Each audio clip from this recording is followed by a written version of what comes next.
Na osnovni šoli Miha Pintarja Toleda v Velenju so v tem tednu v sklopu projekta Erasmus Plus gostili 15 otrok iz 4 evropskih držav.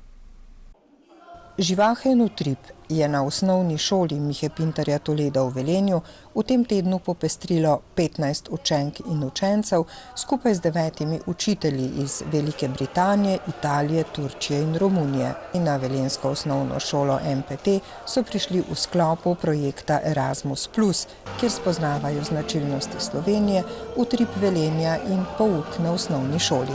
Učenci so pri naših učencih gostujejo. Tekom tedna pa imamo različne aktivnosti, bolj kot ne čez cel dan potekajo. Namen projekta je na eni strani spoznavanje tujih kultur, spoznavanje drugih dežel, na drugi strani pa tudi, da mi pokažemo naš način življenja in pa da spoznamo tudi na nek način šolanje drugje, ker potekajo različne dejavnosti, različni načini poučevanja, ki jih v bistvu spoznavamo. Tako da pri nas oni spoznavajo timsko poučevanje, ko gostujemo pri njih, pa spoznavamo v bistvu tudi druge načine poučevanja.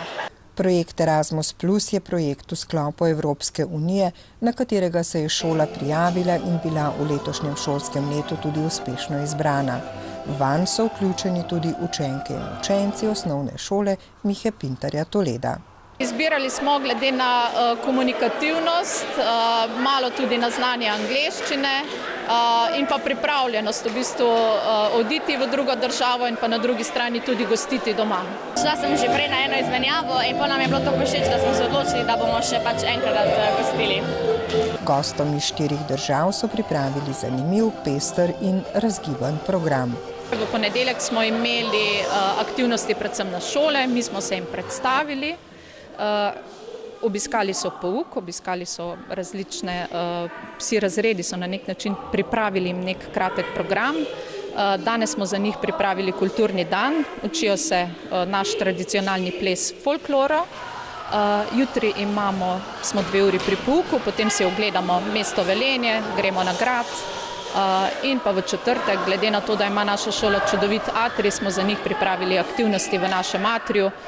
V petek jih pa peljamo na ogled Postojnske jame in Ljubljane. Mladi so v skupnem druženju in prijateljevanju zelo uživali. Pogovarjamo se v angleščini, v tem prostem času, ko se pa pogovarjamo, pa se velikrat pogovarjamo, kak je v Italiji, kak je mi všeč tule, kaj bomo delali čez dan, kaj je njemu všeč, da se bolj spoznamo.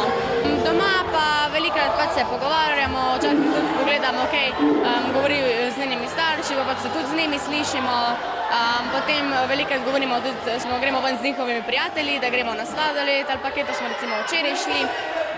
Pa se pogovarjamo tudi o njihovi šoli, kak je v Italiji, kakšne razlike so vmes, ampak večina je pa tudi, kak smo pa take normalne stvari, ne vem, kak je bil njihov dan. Za učitelje, spremljevalce in vse, ki so v Erasmus Plus vključeni, pa je bil to nov izziv.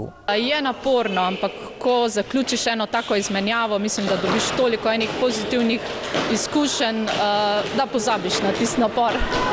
Tovrstna druženja so za mlade gotovo nekaj posebnega in dragocenega, nekaj, kar bo v njihovem odraščanju pustilo poseben in pomemben pečat.